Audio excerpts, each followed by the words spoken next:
क्या आपको भी ट्रेडिंग में लगातार लॉस हो रहे हैं तो आपको 3P फॉर्मूला यूज करना चाहिए। अभी मैं आपको डिटेल में बताता हूँ कि 3P फॉर्मूला क्या है। तो यहाँ पे सबसे पहला नंबर का जो P है वो है यहाँ पे हमारा प्री एनालिसिस। जब भी यहाँ पे दिन शुरू होता है तो डायरेक्टली आप लाइव मार्केट में एंटर कर जाते हैं, तो ये आपकी सबसे बड़ी मिस्टेक है। तो आपको सबसे पहले प्री एनालिसिस करना बहुत ही ज़्यादा ज़रूरी है। अब प्री एनालिसिस आप कब कर सकते हैं? जब मार्केट क्लोज हो जाता है 3:30 बजे, उसके बाद आप प्री एनालिसिस कर सकते हैं। चाहे आप बैंक निफ्टी में ट्रेड करें, चाहे निफ्टी 50 में करें, चाहे कोई भी स्टॉक्स में करें, या फिर आपको रात में टाइम मिलता है तो रात में आप प्री एनालिसिस कर सकते हैं, या फिर आप सुबह के टाइम मार्केट ओपन होने से पहले आपको प्री एनालिसिस करना है कि मार्केट गैप अप हुआ तो क्या हो सकता है, गैप डाउन हुआ तो क्या हो सकता है, किसको इनवाइट कर रहा है, कौन यहाँ पे सबसे ज़्यादा पार्टिसिपेट कर रहा है, ये सारी चीज़ें आपको पता होनी चाहिए। तो जैसे ही आपका यहाँ पे प्री एनालिसिस कंप्लीट होता है, उसके बाद आपको प्री प्लान बनाना है। जैसे कि आपने यहाँ पे कोई भी एनालिसिस बनाया, उसके बाद आप हमारा जो दूसरा पी है वो है प्री प्लान। प्री प्लान आपको कैसे करना है? मान लीजिए प्री एनालिसिस में आपने देखा कि यहाँ पे लोगों को बार-बार रेजिस्टेंस पे लोग सेल कर रहे हैं, तो अगर अगली बार इस तरीके से रेजिस्टेंस पे आएगा, तो मैं किस तरीके से यहाँ पे ट्रेड को एग्जीक्यूट करूँगा। यहाँ पे नीचे आएगा तो मैं यहाँ पे ट्रेड को एग्जीक्यूट करूँगा, या फिर मैं यहाँ पे वेट करूँगा, क्या करूँगा, उस तरीके से आपको एक यहाँ पे प्री प्लान बना के रेडी रखना है।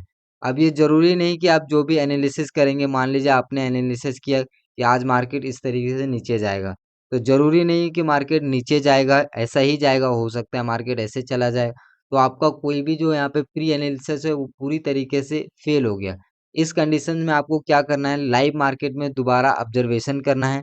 लाइव मार्केट में फिर से आपको लेवल्स निकालने हैं और आपको यहाँ पे सोचना है कि अगर इस लेवल्स पे आता है, अगर प्री एनालिसिस के उल्टा हो जाता है तो फिर मैं इस लेवल पे क्या करूँगा? क्या मैं वेट करूँगा इस लेवल पे? फिर मैं यहाँ पे ऑब्जर्वेशंस करूँगा, उसके बाद ही मैं यहाँ पे कोई प्लान करूँगा। तो आपको क्या करना है? प्री एनालिसिस करना है सबसे पहले। जब आपका प्री एनालिसिस रेडी हो जाएगा कि मार्केट, हाँ, आज मैं बुलिश हूँ, आज मैं बेयरिश हूँ, आज मैं साइडवेज रहूँगा, इस तरीके से जब आपका प्री एनालिसिस कंप्लीट हो जाएगा और अगर गलत हो जाता है तो आप ये समझिए कि मार्केट ऑलवेज राइट होता है। मार्केट हमेशा सही होता है। अगर आपका एनालिसिस गलत हो जाता है तो आपको वहाँ पे वेट करना है, फिर से ऑब्जर्वेशंस करना है। जल्दीबाजी में कोई भी ट्रेड नहीं करना है। तो प्री एनालिसिस अगर आप करेंगे तो काफ़ी आपको इससे फ़ायदा होगा। लॉस जो आपका बार-बार होता था वो काफ़ी लॉस आपका कम हो सकता है। उसके बाद आपका प्री प्लान, जब मान लीजिए मैं यहाँ पे बुलिश हूँ, तो पहले से मेरे पास प्लान रहेगा कि अगर मान लीजिए यहाँ पे रेजिस्टेंस है और इस तरीके से रेजिस्टेंस पे होगा, तो मेरे पास पहले से प्लान है कि अगर इस तरीके से हुआ तो मैं यहाँ पे ट्रेड करूँगा। तो यहाँ पे जब इतना बिहेवियर आएगा तो प्री प्लान रेडी था, माइंडसेट बना हुआ है, तो मैं डायरेक्टली यहाँ पे एग्जीक्यूट करना पसंद करूँगा। बट यहाँ पे कोई प्री प्लान ही नहीं रहेगा, डायरेक्टली अगर मैं रहूँगा मार्केट में इस तरीके से, लाइव मार्केट में, मार्केट यहाँ पे आया देख रहा हूँ, तो मैं हो सकता हूँ मार्केट में यहाँ आते ही ट्रेड को एग्जीक्यूट कर दूँ। तो अगर मार्केट ज़रा सा भी नीचे आया तो लॉस हो जाएगा। तो इसीलिए प्री एनालिसिस, प्री प्लान करना काफ़ी ज़्यादा इम्पोर्टेंट है। और जो हमारा थर्ड पी है वो है पेशेंस। तो यहाँ पे इसको डिलीट कर देता हूँ। तो थर्ड पी हमारा है पेशेंस। अब देखिए, इन चीज़ों के लिए आपको प्री एनालिसिस आपने मेहनत कर लिया, प्री प्लान आपने प्लान भी बना लिया। अब ये सारी चीज़ों को बनने के लिए आपको पेशेंस मतलब वेट करना पड़ेगा। ऐसा तो नहीं कि आपने यहाँ पे प्री एनालिसिस कर लिया, प्री प्लान बना लिया, उसके बाद डायरेक्टली आप उसको जाके एग्जीक्यूट कर देंगे।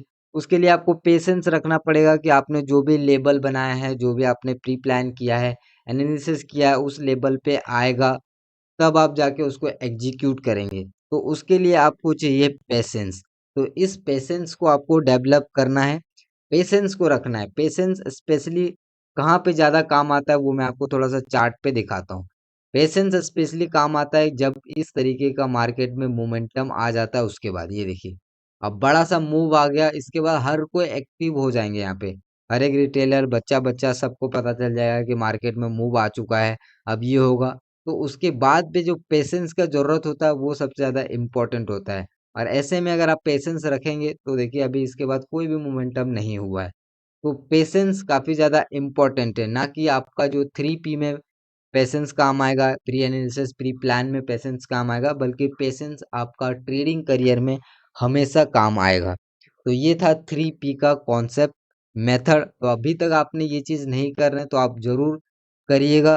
प्री एनालिसिस करके आपको रखना है, प्री प्लान बना के रखना है और उस प्लान के लिए आपको वेट करना है। अब इनमें एक प्रॉब्लम्स हो सकता है, प्रॉब्लम ये हो सकता है कि आपने जो भी बनाया मार्केट उसके अपोजिट ही गया और अक्सर ऐसा 3-4 बार देखने को मिलेगा कि आप जो भी प्लान बनाओगे मार्केट आपके अपोजिट ही जाएगा। तो उसमें से आपका जो माइंडसेट है वो थोड़ा-सा क्लियर रहेगा कि आपने वैसा प्लान क्यों बनाया था जो मार्केट अगेंस्ट जा रहा है। और जब मार्केट अगेंस्ट जाएगा तो वहाँ पे आप जल्दीबाजी में एंटर नहीं करेंगे। क्यों? क्योंकि वो आपके प्लान में नहीं था, वो आपके प्री एनालिसिस में नहीं था। फिर आप यहाँ पे थोड़ा-सा ऑब्जर्वेशंस करके भी आप यहाँ पे ट्रेड लोगे। तो ये आपका जो फ़ायदा मिलेगा आपको थ्री 3P से। तो आई होप कि आपको 3P आप ज़रूर अपने ट्रेडिंग में आप यूज़ करेंगे।